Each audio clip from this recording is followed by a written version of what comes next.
vai iniciar aqui um pouco mais de aprofundamento sobre os sistemas anaeróbicos, começando com algo mais simples e depois avançando, né, para alguns sistemas mais de alta taxa, mais aplicados aí no tocante a esgotos sanitários e também esgotos industriais. Bom, então o primeiro deles que eu queria resgatar um pouco do conhecimento de vocês é o que a gente entende por decanto digestor, ou tanque séptico, ou também conhecido como fossa séptica, que nada mais é do que um tanque, como esse aqui que vocês estão vendo, em vários formatos, materiais, etc. Existe uma norma específica, que é a NBR número 7229, da ABNT, que trata do projeto de tanques sépticos, né? E a gente tem, nesse tanque, a entrada do esgoto aqui por um lado, a saída por outro.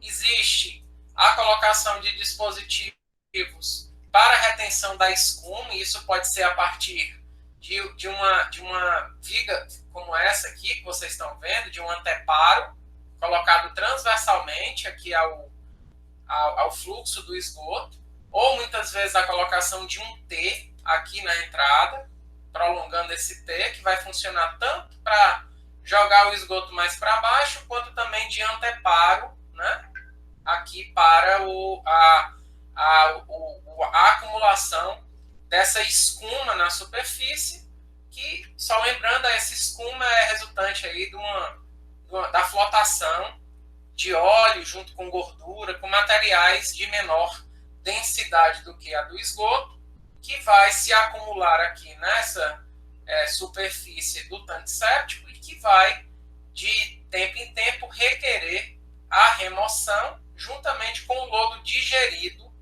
que vai ser formado aqui no fundo do tanque séptico. Só lembrando, né, que do esgoto que vai entrar, as partículas que têm a capacidade de sedimentação, que nós chamamos de sólidos sedimentáveis, vão para o fundo do tanque séptico.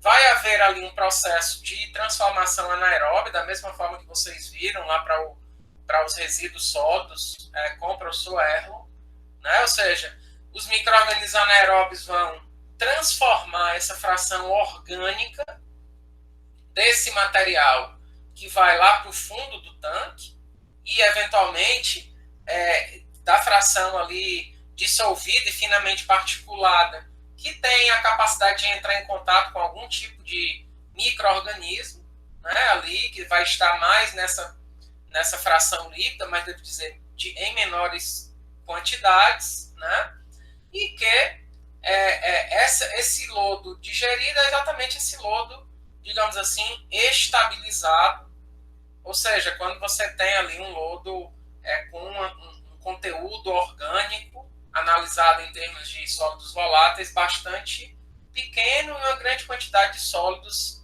inertes. E aí, como é um processo anaeróbio, obviamente, a gente vai ter a geração de biogás e a saída desse biogás aqui do tanque séptico, a necessidade da colocação de janelas de inspeção para a limpeza do tanque séptico, né? Ou seja, quando existe a vinda do caminhão limpa-fossa, por exemplo, o caminhão vai abrir essa tampa, vai colocar uma mangueira, aqui vai retirar grande parte aí desse material acumulado no teu tanque séptico. Ok?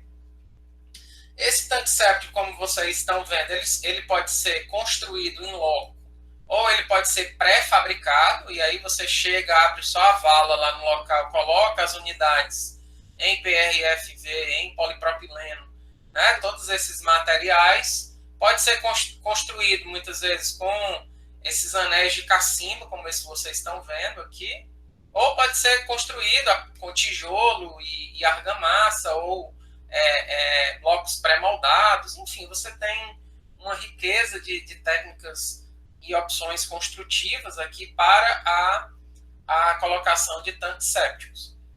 O requisito que tem que ser alcançado de todo modo é que esse tanque seja estanque, ou seja, para que não haja percolação do líquido aqui saindo do tanque séptico e causando a poluição ali do lençol freático, né? Mas, assim, são sistemas de tratamento utilizados para a população difusa, ou população em centros urbanos que ainda não dispõem de coleta coletiva de esgoto sanitário, né, de redes coletoras, e que possuem eficiências bastante baixas de remoção de DBO, por exemplo, 30% a 40%, possuem uma relativa boa capacidade de remoção de sólidos em suspensão, eventualmente boas remoções de óleos e gorduras, mas a parte de nutrientes, mesmo de matéria orgânica, de patógenos é muito baixa, né? E é por isso que são sistemas que, por exemplo, o marco legal, a própria lei do saneamento básico, prevê para a população mais difusa, para a população que não vai receber um sistema coletivo de coleta e tratamento de esgotos.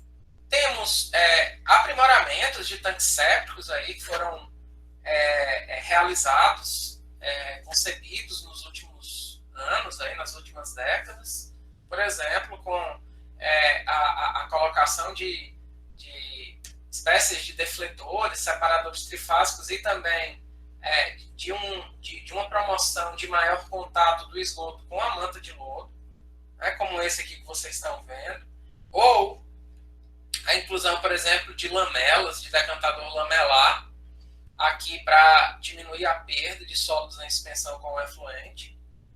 Então, são algumas formas, alguns aprimoramentos da tecnologia de tanque séptico que surgiram aí ao longo dos últimos tempos. O filtro anaeróbio, a gente já conversou bastante sobre ele, né?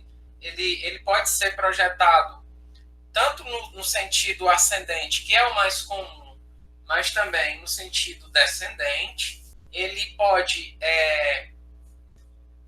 ser utilizado conjuntamente com tanques sépticos, né? Existem sistemas do tipo fossa-filtro conhecido, né? O tanque séptico seguido de filtro anaeróbio de fluxo ascendente, que aumenta substancialmente a capacidade de tratamento ali, em termos de remoção de matéria orgânica e de sólidos em suspensão. Ainda se mantém baixas as capacidades de remoção de nutrientes e micro-organismos patogênicos, mas, de todo modo, já representa um avanço no tocante à remoção da fração carbonácea e sólidos em suspensão. E também, obviamente, óleos e gorduras que acabam grandemente sendo removidos ali no tanque séptico. O filtro anaeróbio, ele, como todo e qualquer processo de formação de biofilme, tem três etapas características. Inicialmente, uma etapa de fixação desses micro-organismos nessa superfície ali do meio suporte. Por isso que uma das características mais importantes do meio suporte é que ele tem uma elevada área superficial, para exatamente haver a maior rapidez da formação desse biofilme. Quanto mais área superficial, maior vai ser a probabilidade do contato desses micro-organismos ali presentes nos esgotos, seguido, né, de um processo de colonização, ou seja, à medida que esses micro-organismos eles vão formando ali micronichos, microecossistemas, você vai ter ali um processo simbióticos, processos de sintrofia, né, acontecendo, e aí você tem um subsequente crescimento desse biofilme. Obviamente que um biofilme ele não pode crescer indefinidamente, porque dependendo aí do tamanho, da espessura do biofilme, com essa tensão de cisalhamento que vai se ter ali com a passagem do fluido, você tem o desprendimento do biofilme e consequente perda dele com o efluente, e isso é um indicativo, muitas vezes, quando o teu filtro anaeróbio precisa passar por algum tipo de limpeza, de descarte de lodo excedente e de limpeza, que normalmente se dá com o jateamento de água na superfície e muitas vezes atrelado já a uma retirada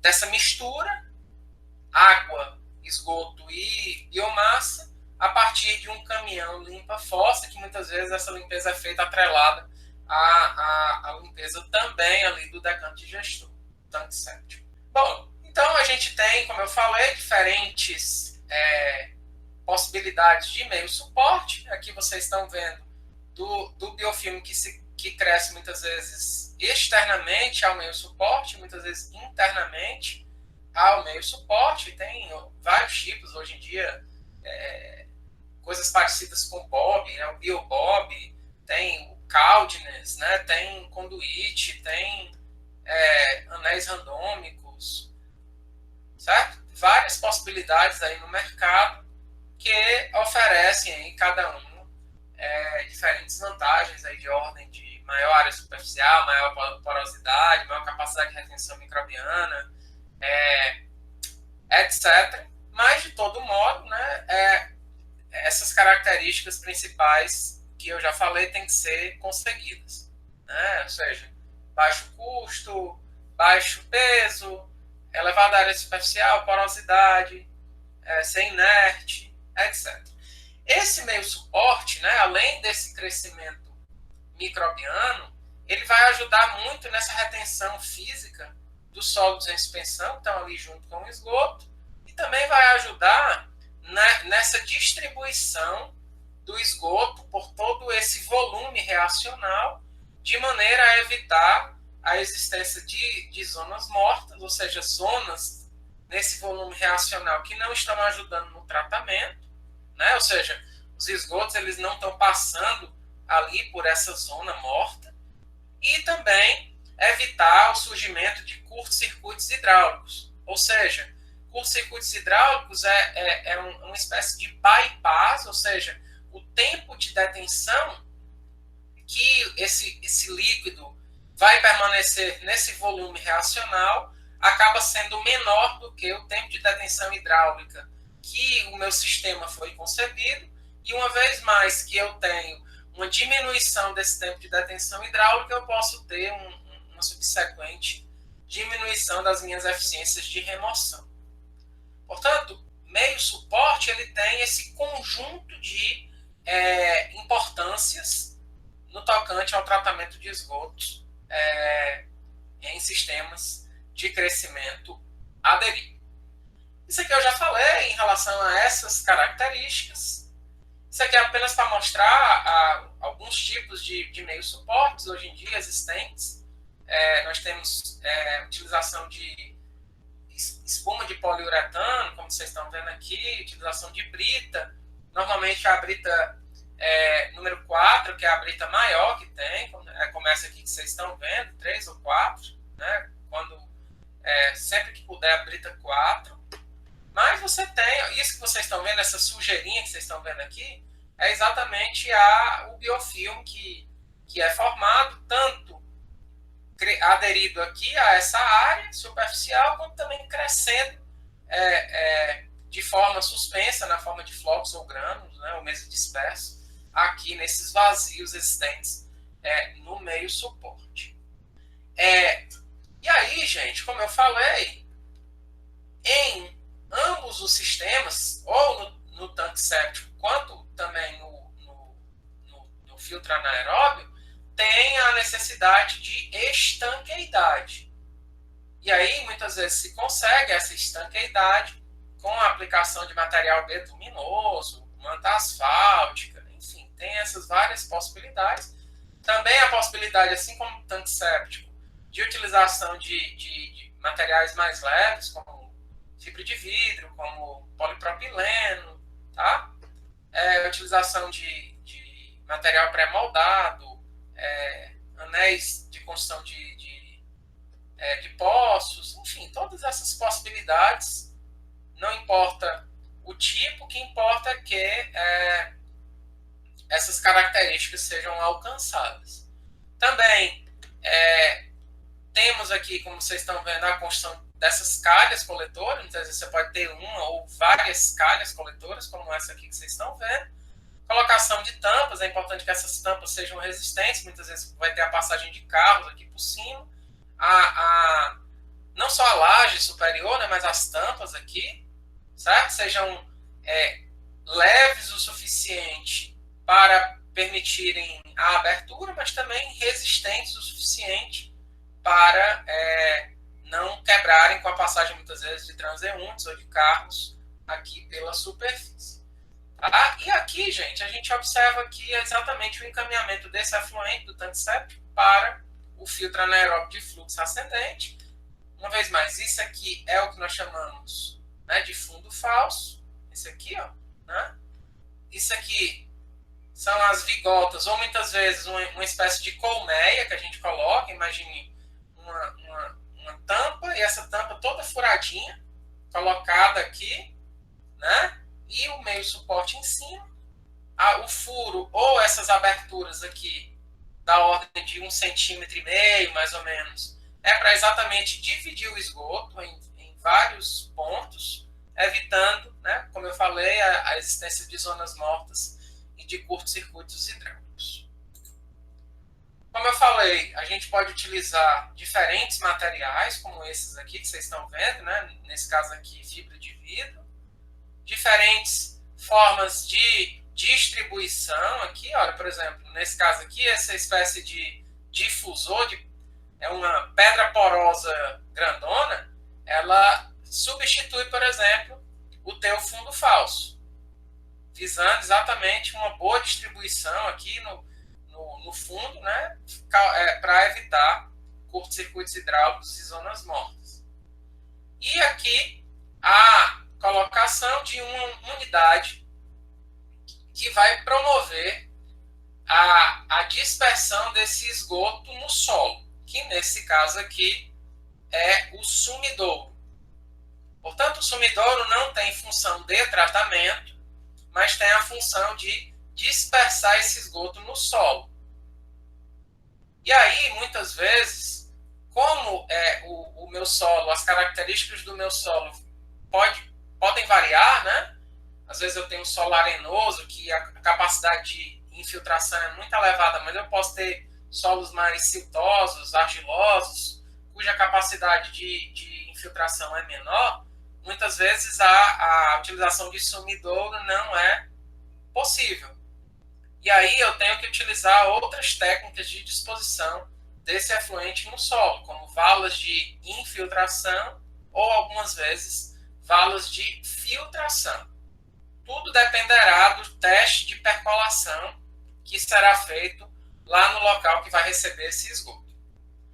Bom, então como é que é feito esse teste de percolação? Eu cavo um buraco no solo. Esse buraco ele tem o formato de prisma, como vocês estão vendo aqui nessa figura. Ele tem as dimensões de 30 por 30 por 40 centímetros de altura, né? E aqui, o que é que a gente faz? A gente, nos 10 centímetros mais profundos, né? A gente coloca um pedrisco, né? Ou uma brita 1, tá? E aí, o que é que a gente faz? A gente pega a água limpa e a gente faz o total preenchimento desse prisma com água até que ele se estabilize. Certo? Quando você tem ali um total, digamos assim, uma total saturação do solo. Nesse momento, você coloca uma régua graduada e você liga o cronômetro. E você vai marcar o tempo para se abaixar 1 centímetro nessa tua régua graduada. Então, com base no tempo infiltração para o rebaixamento de 1 centímetro, aqui em minuto, ó, você vai entrar nessa curva aqui, ó, e vai saber a taxa de infiltração. Com base nessa taxa de infiltração, é que você vai poder dizer com mais exatidão se você poderá utilizar um sumidouro ou se você vai ter que utilizar outras técnicas de disposição desse efluente para solos com menor capacidade de infiltração. Portanto, normalmente é o sumidouro, quando não, você vai ter que utilizar a vala de infiltração e quando não, você vai ter que utilizar uma vala de filtração. Portanto, existem aí na literatura exemplos desse dimensionamento, né? No livro da Rented, que vocês conhecem, a maior parte de vocês fez a disciplina comigo, que está lá no site da FINEP, do PROSAB. Tem um capítulo lá específico de dimensionamento de tanques sépticos, né? Vocês podem dar uma olhadinha. Tem quadros, tem com base na NBR 7229 e dimensionamento de sumidouros também está bem consolidado aí na literatura técnico-científica da área de tratamento. Perguntas? Professor, tem uma pergunta sobre... O senhor falou aí que a gente vai encher esse prisma até o momento da saturação, né? Como é que a gente sabe esse momento de saturação? Quando o nível, ele meio que estabiliza, sabe? No início, a água vai percolar, igual quando a gente está enchendo piscina na praia. Uma hora a água para e ela estabiliza. Nesse momento, você vai marcar o tempo. Entendi. Então seria algo assim, intuitivo. Quando diminuísse essa velocidade que a água está baixando, seria assim? Exatamente. Ok. Certo?